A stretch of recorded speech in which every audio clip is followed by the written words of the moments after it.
काटा जाना है, चाहे वो जानवर का काटा जाना हो या सांप का डसना हो, बिच्छू का डंक मारना या कीड़े मकोड़ों का काटना हो, ये सब चीज़ें आपातकालीन हो सकती हैं अगर इसको हम लोग ध्यान ना दें। ये खतरे, और इसके साथ साथ ये खतरे में भी डाल सकती है।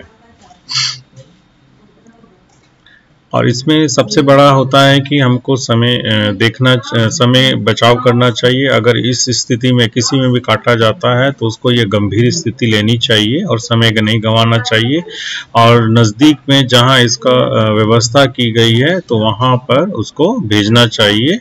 और अगर कोई लक्षण कुछ देर से उभरते हैं तो उनको भी गंभीरता को समझते हुए उसको निरंतर हमको देखरेख करनी चाहिए। हो सकता है कि काटा और लक्षण नहीं दिख रहे हैं तो उसको भी हमको उस स्थिति में भी हमको निरंतर देखरेख करनी चाहिए।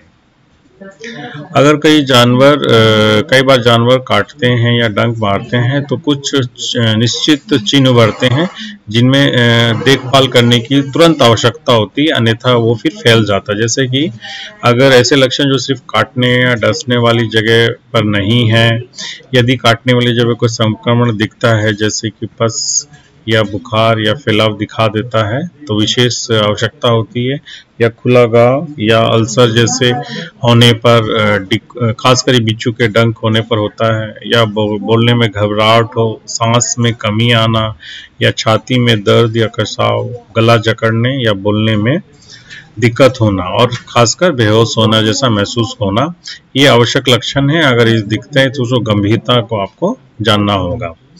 और इसमें एक प्रोटोकॉल है कि हमको प्रबंधन बहुत ज़रूरी है। अगर ये प्रबंधन आप उस बीच में नहीं करिएगा तो फिर वो खतरनाक सिद्ध हो सकता है और जान को भी खतरा हो सकता है। आमतौर पर जब जानवर काटते हैं या खरोंचने घटनाएं होती हैं, चाहे वो वयस्क हो बच्चों हो, दोनों के साथ हो सकती हैं। और हमारे घर में जितने भी पालतू जानवर हैं या अन्य जानवर हैं जैसे कुत्ते, बिल्ली, बंदर या गाय, घोड़े या जंगली जानवर, वो काटने में वो एक रेबीज नाम की जो घातक बीमारी होती है वो जानवरों को ही संक्रमित होती है। उसी के रोगाणु से हम लोग को भी संक्रमण हो सकता है, और खासकर ये लार से होता है। और ये जब काटते हैं या कटी फटी त्वचा होती है उसके द्वारा ही ये फैला जाता है। तो इसमें हम लोग को निम्न उपाय करने चाहिए अगर इस तरह काटा जाता है, जब तक कि वो नज़दीक के स्वास्थ्य केंद्रों पे ना पहुंच जाए तो कम से कम 10 मिनट तक घाव को साबुन या बहते पानी से धोते रहना है। ये आवश्यक देखभाल है जब तक कि आप उस पीड़ित व्यक्ति को या बच्चे को आप नज़दीक के स्वास्थ्य केंद्र में ना ले जाएं।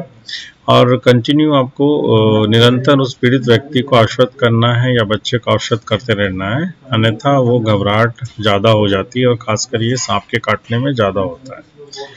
तो उसको निरंतर अस्वस्थ करते रहना है। और अगर कटने वाली जगह पे कोई रक्तस्राव हो रहा है तो उसको निरंतर करें, और चोटी लंग पर दबाव डालें लेकिन कसाव ना करें। ऐसा करने से विषाणु तेजी से फैल सकते हैं।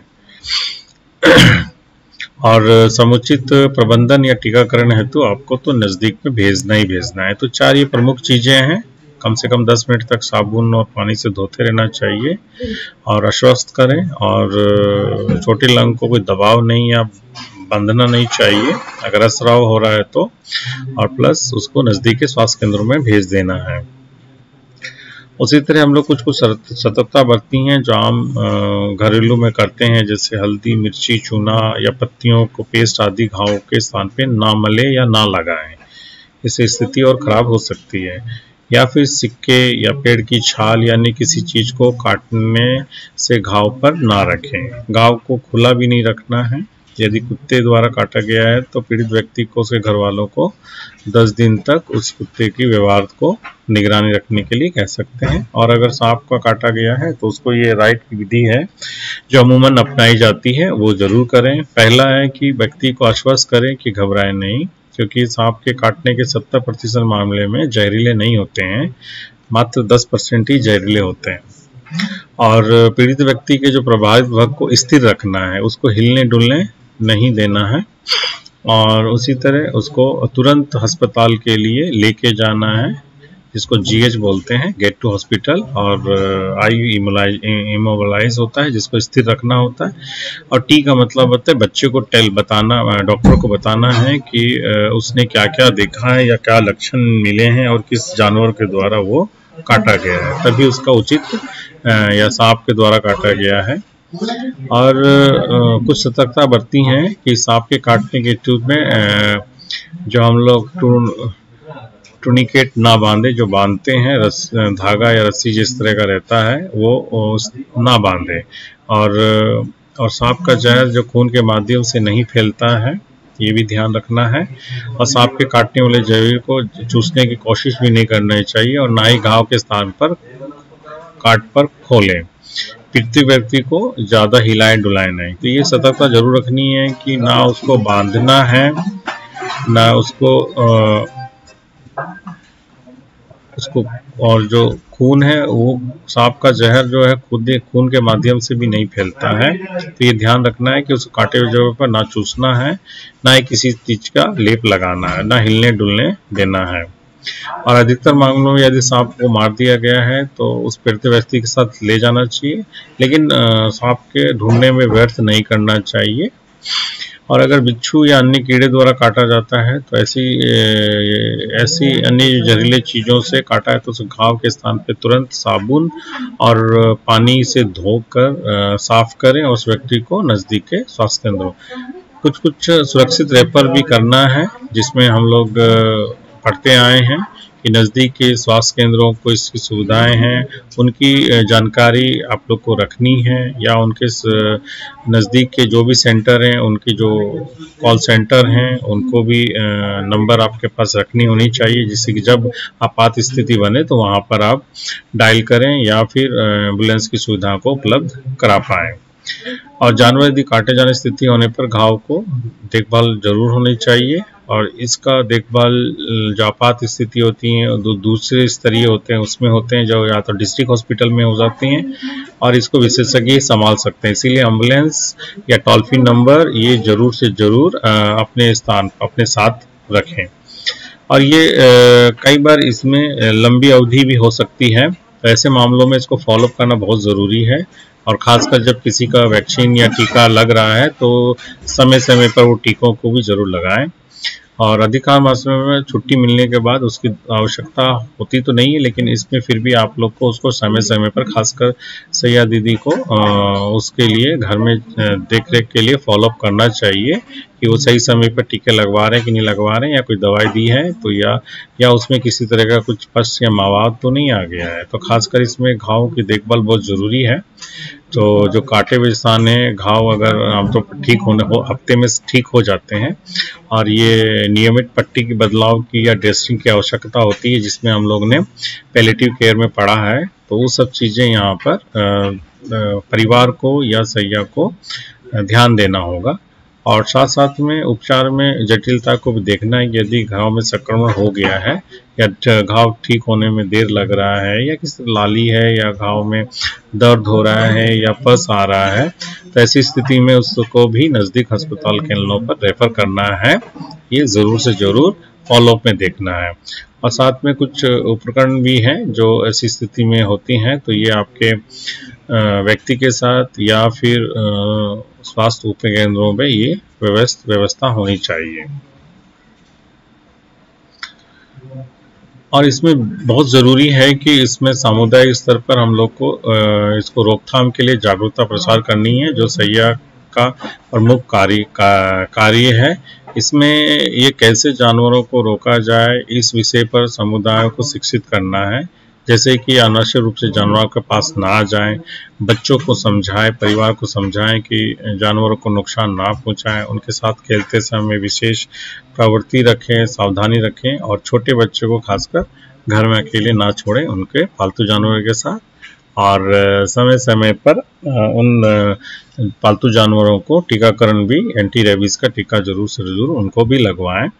और यदि खेत आदि इलाकों में जाते हैं तो चौकन्ना रहें, और समुचित जूते या अन्य कपड़े जो पूरे होते पहने, ताकि नंगे पैर वगैरह ना चले, जिससे कि सांप या बिच्छू काटने की स्थिति से बचा जा सके।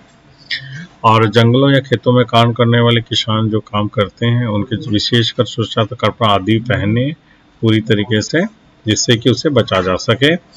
और सांप बिच्छू या कीड़ा अपने घर पे ना आए, इसके लिए प्राप्त उपाय को रखना चाहिए। तो ये समुदाय स्तर पर जागरूकता रखनी चाहिए कि अनावश्यक रूप से जानवरों के साथ बच्चों को नज़दीक ना आने दें, और जो पालतू हैं उनको टीकाकरण लगाएं, और खेत में जो काम करने जा रहे हैं वो विशेषकर इसके लिए चौकन्ना रहें और समुचित व्यवस्था करके रखें या कपड़ा पहन के रखें।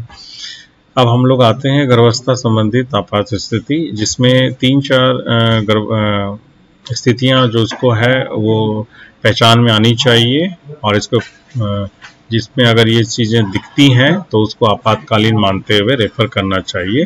खासकर योनि से होने वाले रक्तस्राव को हल्के से नहीं लेना चाहिए। इसमें जैसे ही अगर गर्भवती माँ बोलती हैं तो उनको तत्काल इसको गंभीरता को देखते हुए अस्पताल रेफर करना चाहिए। और खासकर इसमें 3 माह में पेट के तरफ रक्तस्राव हो रहा हो, या ऐठन हो रहा हो, या पेट में दर्द हो रहा हो आखिरी 3 महीनों में, या कुछ दिनों के भीतर रक्तस्राव हो रहा हो, तो ये योनि इसको इमरजेंसी मानना चाहिए। या फिर सिर दर्द या धुंधला अगर दिखाई देने लग जाता है, इसको भी गंभीरता में लानी चाहिए।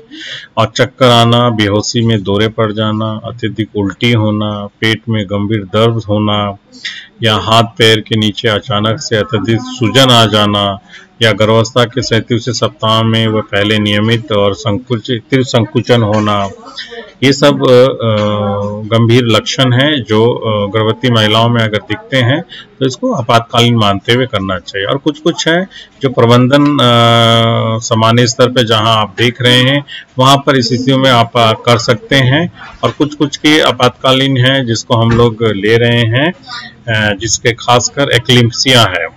इसमें बहुत सारे हैं, जैसे इस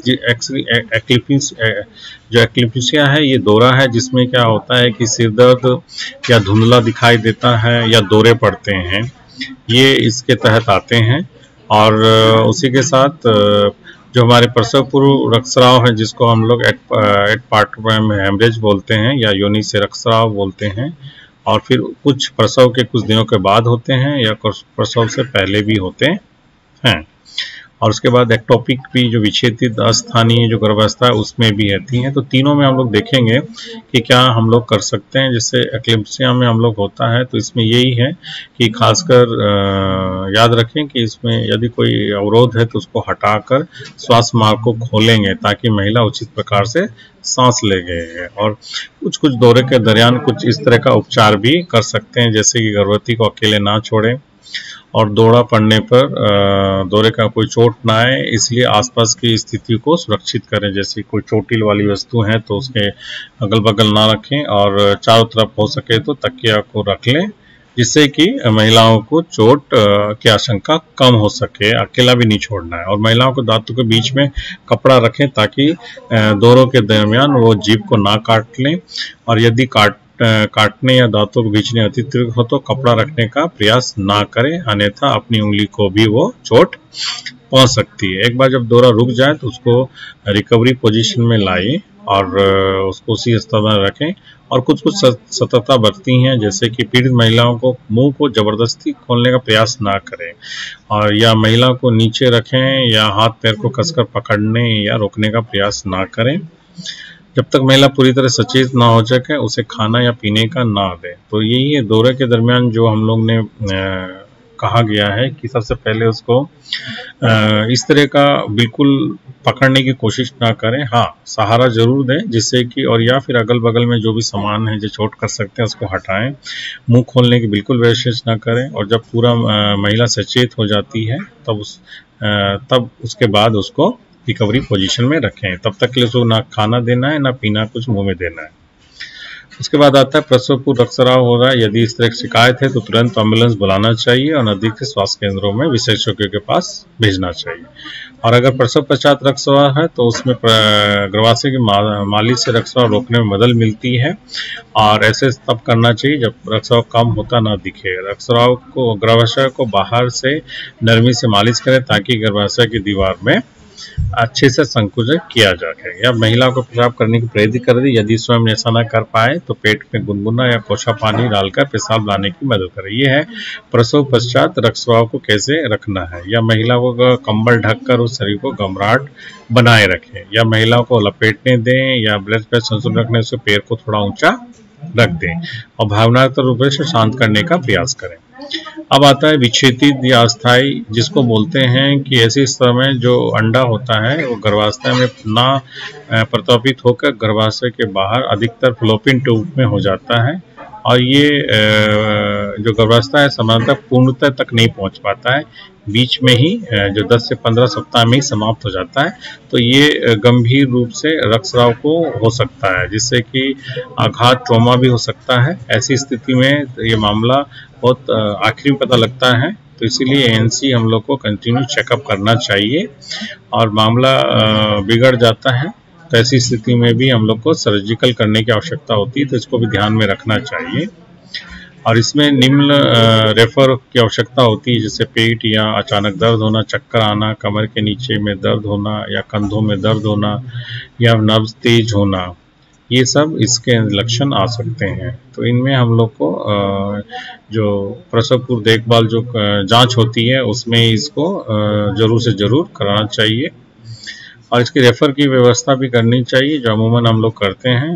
तत्काल एम्बुलेंस या नज़दीकी स्वास्थ्य केंद्रों में करना चाहिए और कुछ फॉलोअप भी करना है। बीच में जब वो अस्पताल से छुट्टी हो जाती है ऐसी महिलाओं को, तो हम लोग को जब उनका HBNC HYC विजिट कर रहे हैं तो उस दरमियान इसको विशेषकर महिलाओं को पूछना चाहिए, खासकर किसी तरह का संक्रमण तो नहीं है या अन्य चीज़ें दर्द या इस तरह का आ तो नहीं रहा है, तो उसके आलोक में फिर इसको फॉलोअप करते हुए अगर गंभीर स्थिति प्रदान हो रही है तो उसको उचित देखभाल किया जा